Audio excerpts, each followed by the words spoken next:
नमस्कार, वास्तु लिविंग में आप सभी दर्शकों का बहुत बहुत स्वागत। मैं हूं विकास नांगिया। दर्शकों, एक नया एपिसोड और नया विषय लिए हम हाजिर हैं हमारी वास्तु और फंग शुई कंसल्टेंट पल्लवी छल्लावाड़ा जी के साथ। आइए शुरुआत में सबसे पहले उनका स्वागत करते हैं। पल्लवी जी, कार्यक्रम में आपका बहुत बहुत स्वागत। पल्लवी जी, एक प्रसिद्ध कहावत भी है और ये जीवन की वास्तविकता है कि देखिए, पैसा जिंदगी में सब कुछ तो नहीं, लेकिन उसका अभाव जो है बहुत गहरा प्रभाव छोड़ जाता है जी। और इसी को एक विषय अनुसार रखते हुए आज हम आपसे जानकारी प्राप्त करना चाहते हैं, चर्चा करना चाहते हैं वेल्थ एंड वास्तु विषय पर। क्या कहेंगे?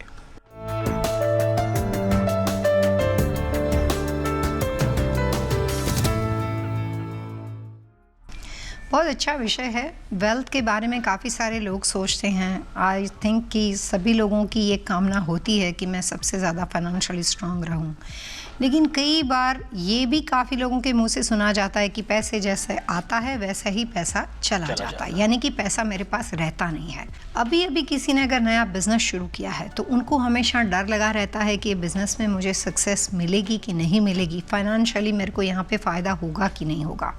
कुछ लोग जॉब करते हैं, उन्हें ये डर सताता रहता है कि बड़ा घर ले लिया है, बड़ी कार ले ली है, सारे अपने एक्सपेंस फिक्स हो चुके हैं, लेकिन जॉब में ज़रा सा भी कुछ भी रिसेशन का पीरियड है, कुछ भी प्रॉब्लम होती है तो उनकी क्या हालत हो गई। तो पैसे की समस्या एक मन में हर व्यक्ति को, मैं ये नहीं कहूँगी कि किसी एक को, हर व्यक्ति को बनी रहती है। और काफ़ी सारे लोग ऐसे होते हैं, इस दुविधा में होते हैं कि अपना फाइनेंशियल जो स्टैंडर्ड होता है, जो अपना स्टेटस होता है, उसको बनाए रखने में वो पूरी ज़िंदगी खर्च कर देते हैं। बिल्कुल। और उसको मैनेज करने के लिए कई बार उनके व्यक्तिगत रिश्ते, बच्चों की खुशियाँ, उनकी खुद की खुशियाँ, वो सब कुछ इसमें ऐसी चली जाती है कि उनको पता ही नहीं रहता है।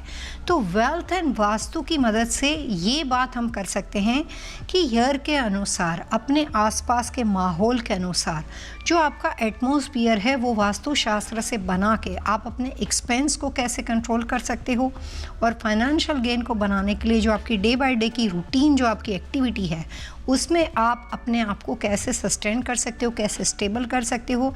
अगर ये दो चीज़ हो जाती है तो काफ़ी हद तक आपको पैसे में, फाइनेंशियल स्ट्रांग होने में, आगे बढ़ने में कोई रोक नहीं सकता। एक बड़ा सा कंटेनर हो, उसमें एक छोटा सा छेद हो, पूरा कंटेनर पानी से भरा हुआ हो, एक ही उसमें छेद बना हुआ हो, तो भी वो धीरे धीरे करके पूरे कंटेनर को खाली करने की क्षमता रख सकता है। तो वैसे ही फाइनेंशियल गेन एक ऐसी चीज़ है, वेल्थ एक ऐसी बात है कि हमेशा बनाए रखने के लिए आपको उसमें कुछ ना कुछ डालते रहना पड़ेगा। एक बार बनाने के बाद वो कायम नहीं हो सकती है।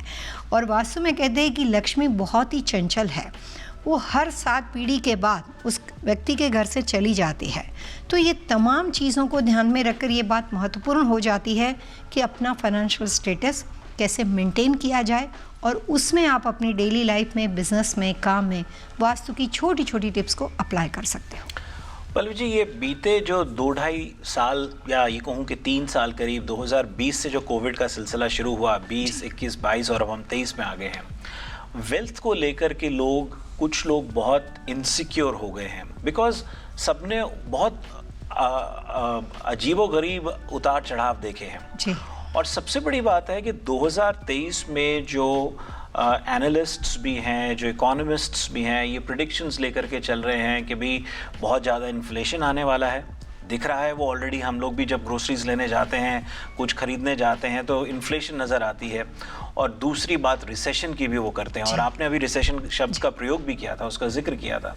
सवाल मेरा ये कि इस फेज़ में, या अगर हम 2023, देखिए वो कहावत है ना कि जब आँख खुले तभी सवेरा समझो, अब यहाँ से अगर हम अपनी वेल्थ को सिक्योर करना चाहें, खुद को सिक्योर करना चाहें, तो क्या क्या किया जाए?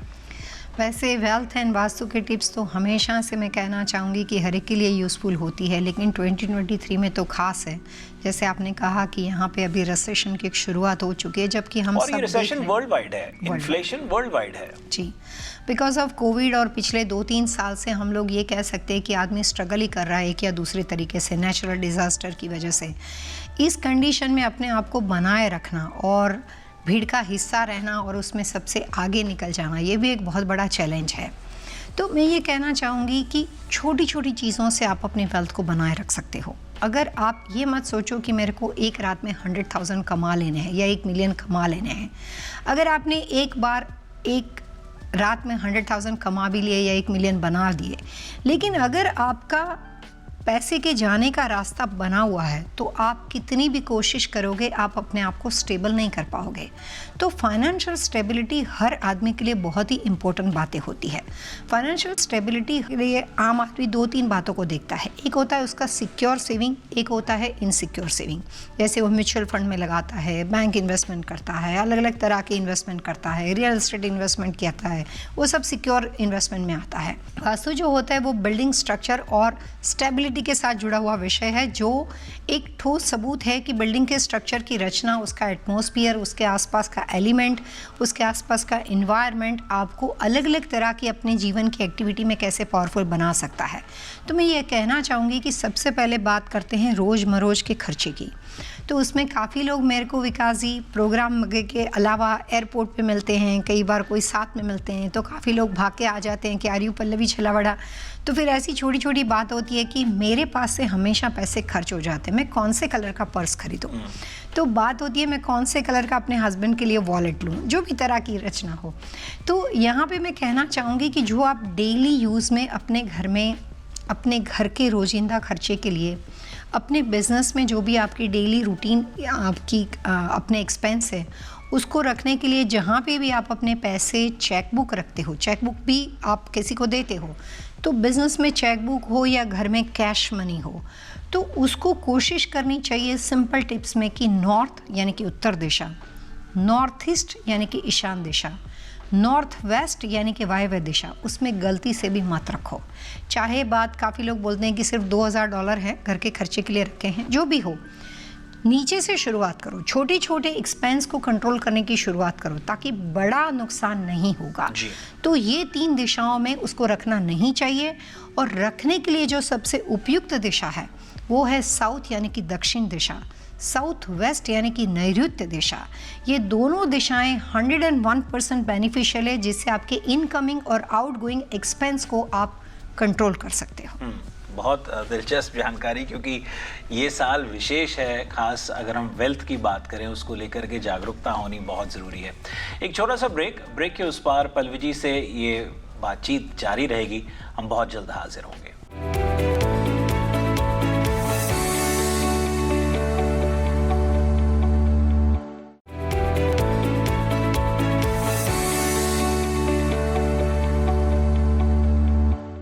ब्रेक के बाद वास्तु लिविंग में आप सभी दर्शकों का एक बार फिर से स्वागत। मैं विकास नांगिया। आज हमारी वास्तु और फंक्शुई कंसल्टेंट पल्लवी जी से हम बातचीत कर रहे हैं वेल्थ एंड वास्तु विषय पर।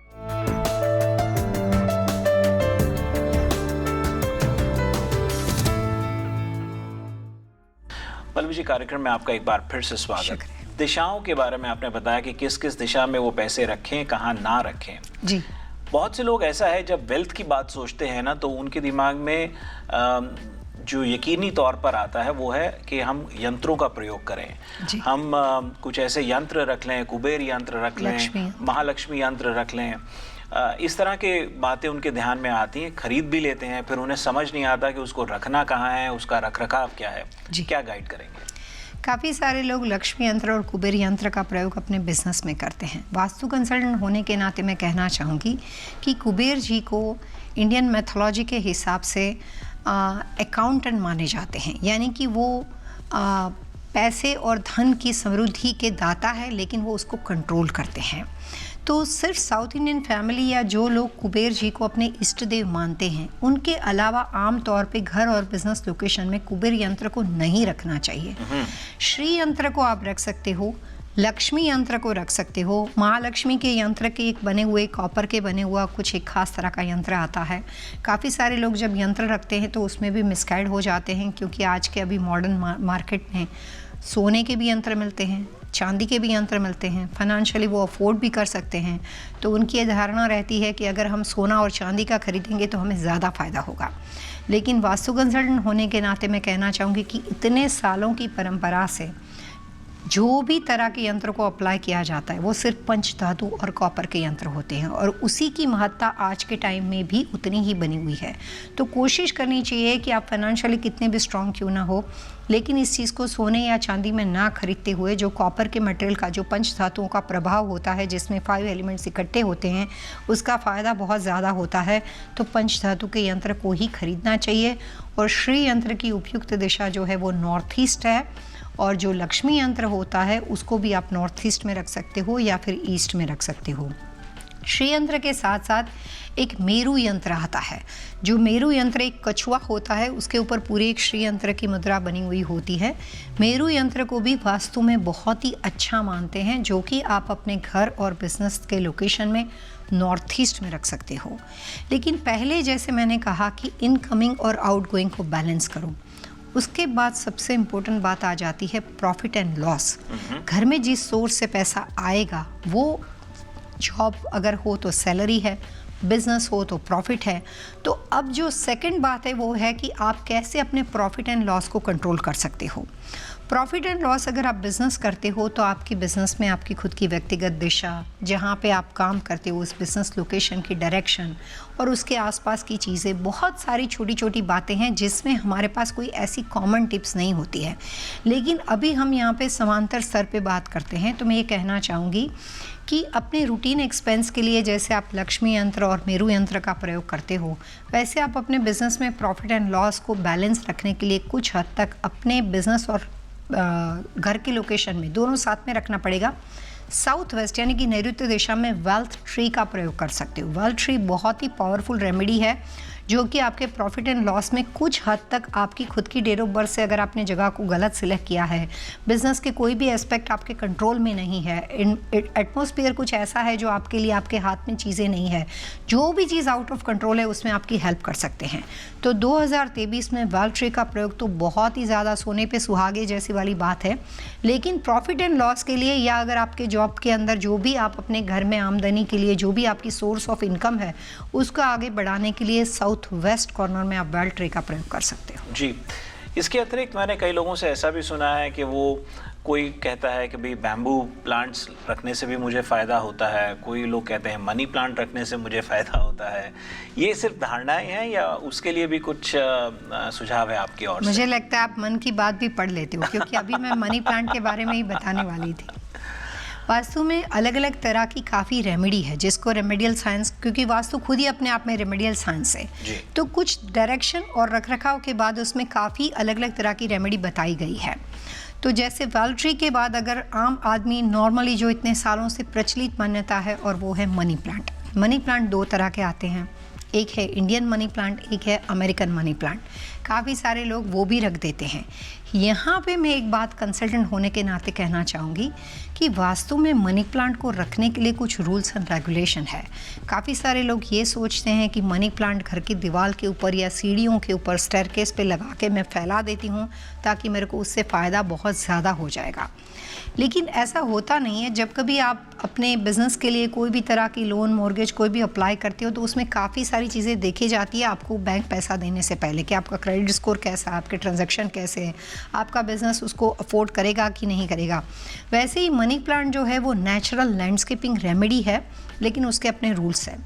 मनी प्लांट जो है वो एक ख़ास तरह की क्रीपर्स है और क्रीपर्स वास्तु में घर हर कमरे में आप नहीं रख सकते। तो पहले तो मैं ये कहना चाहूँगी कि घर में मनी प्लांट का रखना शुभ होता है, लेकिन मनी प्लांट सिर्फ नॉर्थ और नॉर्थ ईस्ट में रखी जाती है। और मनी प्लांट के साथ आपको एक मोस रखना पड़ेगा जिसके ऊपर आप उसके प्लांट के जो भी क्रीपर्स है उसके ऊपर आप लगा के आप उसको स्ट्रॉन्ग स्ट्रिम बना के रख सकते हो। लेकिन घर की दीवारों के ऊपर, सीढ़ियों के ऊपर, इधर उधर जगह पे, हर जगह पे मनी प्लांट को रखने से या क्वांटिटी से बहुत ज़्यादा, 1-2 से ज़्यादा मनी प्लांट घर में रखने से डिप्रेशन क्रिएट होता है। फाइनेंशियल फ़ायदा होने के बजाय उससे कई बार फाइनेंशियल नुकसान भी हो जाता है। तो मनी प्लांट के लिए कुछ खास तरह के रूल्स एंड रेगुलेशन है। यही टीवी एशिया के प्रोग्राम में हमने मनी प्लांट के बारे में काफ़ी ज़्यादा एपिसोड दिए हैं। मनी प्लांट कैसे होना चाहिए, कैसे नहीं होना चाहिए, वहाँ पे किस तरह की रूल्स एंड रेगुलेशन को फॉलो करके आप रख सकते हो। वास्तु में वेल्थ की जितनी भी रेमेडी है उसके साथ उसके कुछ खास डिसिप्लिन है, तो आप रेमेडी को अप्लाई कर सकते हो, लेकिन ऐसा नहीं कि पूरा घर आप श्रीयंत्र से भर दो या पूरा घर आप मनी प्लांट से भर दो। तो आपको उसके रूल्स एंड रेगुलेशन के हिसाब से रेमेडी को अप्लाई करना है। जी मतलब जी, वेल्थ को लेकर के ना लोगों के कई बार सुझाव आते हैं, कई सवाल आते हैं हमें vastu@tvasiajuice.com पे, और आपसे भी व्यक्तिगत स्तर पे लोग बाग संपर्क करते हैं। और सवाल रोज़मर्रा की ज़िंदगी से जुड़े हुए हैं। मतलब ये कि भी मेरा पैसा था, मेरा पैसा अटका हुआ है, आ नहीं रहा, मैं क्या करूं? अब जाहिर है उसमें चिंता है क्योंकि पैसा है। फिर कई लोगों का ऐसा है कि भाई मैं इन्वेस्ट करना चाहता हूँ, मेरे पास पैसे भी हैं, लेकिन मुझे कोई ऐसी चीज़ मिल नहीं रही कि मैं इन्वेस्ट कहाँ करूँ। ये छोटी छोटी चीज़ें हैं। और सबसे बड़ी बात तो यह है कि कई लोगों के जो इन पर्सन भी जब मिले हैं तो वो लोग कहते हैं कि भाई मेरे पास पैसा जितना भी आता है उसमें बरकत नहीं है, कैसे मैं इसको और बेहतर कर सकता हूँ। इस तरह के छोटे छोटे सवाल हैं, क्या गाइड करेंगे? अगर आपको बहुत टाइम पहले याद हो तो हमने इस प्रोग्राम में लक्ष्मी के अलग अलग रूप के बारे में बात किया था, जो श्वेत वस्त्र धारण वाली है, ब्लैक मनी बोलते हैं जिसको, हार्ड मनी बोलते हैं। तो मनी के अलग अलग रूप लोग हमेशा प्रोनाउंस करते हैं। कुछ लोग बोलते हैं कि इसकी क्या बात करें, इसके पास तो ब्लैक मनी बहुत है। कुछ लोग बोलते हैं कि ये तो बहुत, इसकी तो एक एक पैसे की मतलब बहुत ज़्यादा वैल्यू है क्योंकि ये इसकी हार्ड मनी है। जी। तो ऐसा हम कई बार सोचते हैं। तो पैसा पैसा नहीं होता है, उसके साथ कुछ ऐसे प्रभाव होते हैं कि वो किस सोर्स से आपके घर में आता है, वो भी बहुत इम्पोर्टेंट होता है। तो जैसे अभी आपने कहा कि अलग अलग तरह से लोग, पैसे किसी के ब्लॉक हो चुके हो, कई बार लोग पैसे की कोशिश करते हो कि राइट टाइम पे इन्वेस्टमेंट करना है ताकि पैसे का जो रिटर्न है वो दुगना हो जाए। रियल एस्टेट लोग इन्वेस्ट करते हैं। फिर टेनेंट कई बार हार्ड टाइम देता है तो उनको लगता है मैं कहाँ रियल एस्टेट में आ गया, ये टेनेंट में तो इसमें घर में रेंट करके एक पैसा भी मेरा नहीं बना। तो कई बार लोग पैसे को बढ़ाने के लिए पैसे से पैसे को ग्रो करना चाहते हैं। आपने पैसा इन्वेस्ट किया और आपके पैसे आगे बढ़े। तो ऐसे तमाम लोगों के लिए वास्तु कंसल्टेंट होने के नाते कुछ अलग अलग बातें मैं डेफिनेटली कहना चाहूँगी। जहाँ पे पैसे ब्लॉक हो चुके हों, यानी आपने किसी को दिए हो, रिश्तेदार हो, परिवार, और वापस नहीं आता हो, तो ऐसे लोगों के लिए जो भी उनका डिस्प्यूट का पीरियड होता है, जिस वक्त उन्होंने टाइम पे दिया है, और जो इस देने वाला व्यक्ति है उसकी डेट ऑफ बर्थ और जिस टाइम पे ट्रांजैक्शन हुआ था, जैसे उसने 2002 में किसी को पैसा दिया था, आज तक पैसा वापस नहीं आया, तो 2002 का रोल है क्योंकि वहाँ से पैसा घर से गया और अभी तक वापस नहीं आया। तो करंट पीरियड यानी कि 2023, फिर जिस साल में दिया था वो, और उनकी डेट ऑफ बर्थ का व्यक्तिगत, ये तीनों मिला के वास्तु कंसल्टेंट कुछ रेमेडी करते हैं ताकि उनके जो गए हुए पैसे हैं वो वापस आ जाए। कई बार देख के पता होता है कि कुछ भी कर लो नहीं आने वाला, तो फिर हम उनको बोलते हैं इसको भूल जाओ, इससे अच्छा है अभी जो साल में जो काम करे उसमें दुगनी मेहनत करते हैं, और अभी जो है उसमें ऐसी वास्तु की टिप्स अप्लाई करते हैं कि आपने जो गंवाया है वो भी वापस आ जाए, लेकिन उस सोर्स से नहीं आएगा जिस सोर्स में गया हुआ है, डिफरेंट सोर्स से वापस आ जाएगा। और जो लोग ऐसी हालत में हैं कि जो अपना पैसा इन्वेस्ट करके अपने आप को रोटेट करके अपने आप को आगे बढ़ाना चाहते हैं, तो उनकी वास्तु देखकर, उनकी डेट ऑफ बर्थ को देख के हम ये देखते हैं कि what is the best for investment, कि इनको पैसे कहाँ पे इन्वेस्ट करनी चाहिए। कुछ लोगों का बहुत अच्छा लक, कुछ लोगों का बहुत अच्छा वास्तु रियल एस्टेट में होता है, कुछ लोगों का बहुत अच्छा vastu share market, mutual fund में, स्टॉक में होता है, कुछ लोगों का बहुत अच्छा वास्तु उसमें होता है कि जो पार्टनरशिप में काम करते हैं और पैसे बनते हैं, और कुछ लोगों का ऐसा होता है कि पार्टनरशिप करनी ही नहीं चाहिए, खुद के पैसे इन्वेस्ट करे, सोलो ही मेहनत करे और सोलो ही पैसे बनेंगे। तो अलग अलग तरह के लोग होते हैं। वास्तु में कोई ऐसी कॉमन क्लू नहीं है, सब अलग अलग तरह से लोगों को समझ के, उनकी रिक्वायरमेंट को समझ के कंसल्टेंट गाइड करते हैं। जी मतलब जी, इससे पहले मैं ब्रेक लूँ, एक और सवाल, जैसे आपने ब्लैक मनी का जिक्र किया था, मैं ऐसे कई सिचुएशंस को समझता हूँ, पिक्चरों में देखा, किताबों में पढ़ा। कई बार ऐसा होता है कि लोगों के पास पैसा आता तो है लेकिन उसके साथ यश नहीं आता। कई दफ़ा पैसा आता है, वो ऐसा कड़वा पैसा होता है कि आपको अपयश दे जाता है, समाज में, बिरादरी में आपकी बेइज्जती कर जाता है। पैसा तो आ गया लेकिन आपकी जो बनी बनाई इज्जत थी वो चली जाती है।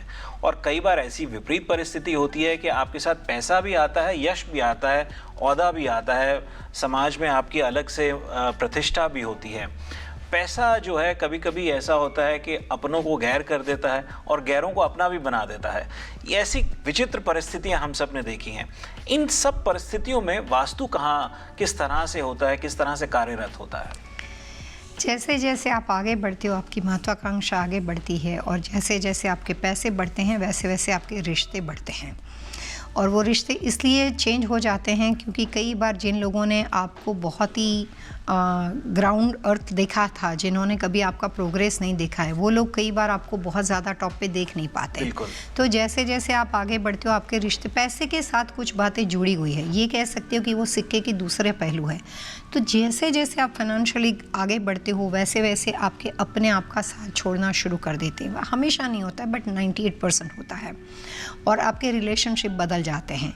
और पैसा एक कंपटीशन लेकर आता है, एक रेस लेकर आता है। तो जैसे जैसे आप आगे बढ़ते हो, मिलियनर बनने के बाद आपको बिलियनर बनने की इच्छा होती है, और जिस स्टेटस में आप बैठते हो आप वहाँ पे उन लोगों के साथ कंपैरिजन करना शुरू कर देते हो कि भैया मेरे पास ये 2 गाड़ी है, अभी मेरे को इससे आगे लेकर जानी है, मेरे पास इस तरह का सूट है, मुझे भी ऐसे लेना है। तो वो आपका स्टेटस चेंज कर देता है।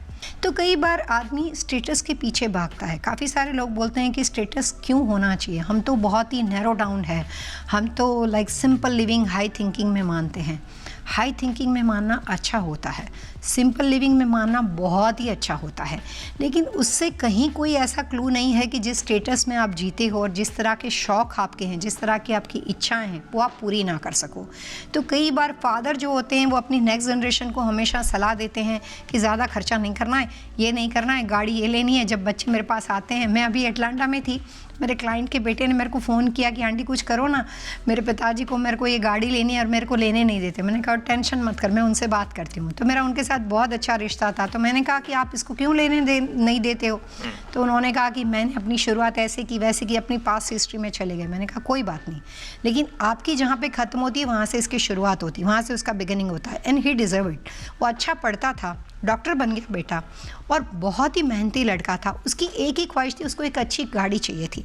तो वो कोई ज़्यादा नहीं होती है। तो कई बार जब आप अपनी ख्वाहिश पूरी करते हो तो उससे भी एक एनर्जी आती है, आपको बूस्ट मिलता है, आपको आगे बढ़ने की और इच्छा होती है। आपको लगता है नहीं मेरे को इसके बाद ये गोल अचीव करना है। And if you are capable तो आपको गोल और अपना स्टेटस बढ़ाने के लिए कोशिश करना कोई हर्ज नहीं होती है। तो हमेशा एक ही थिंकिंग में सोचना ज़रूरी नहीं होता है।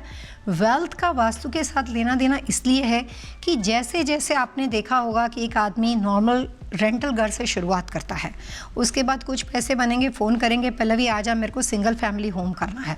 सिंगल फैमिली होम लेने के बाद फिर उसका वास्तु सही होता है, उसको फ़ायदा होता है, बोलता है मेरे को अभी बड़ा अच्छा गेटेड कम्युनिटी वाला अच्छा मेंशन लेना है। हम बोलते हैं बहुत अच्छी बात है, वो हो जाता है। उसके बाद एक लेवल पे आके बोलता है कि पल्लवी अब तेरे को जो करना है कर, मैं कस्टम होम बना रहा हूँ, कोई बजट नहीं कुछ नहीं, तेरे को जो बनाना है बनाए, नाउ दिस इज़ टाइम कि तेरे को जो करना है कर।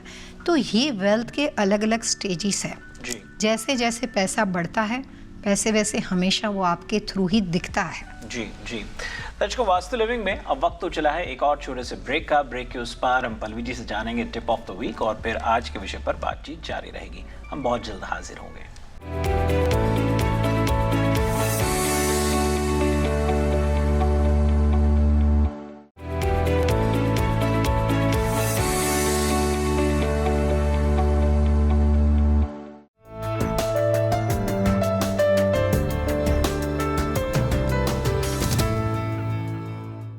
पल्लवी जी, कार्यक्रम में आपका फिर से स्वागत है। टिप ऑफ द वीक क्या है?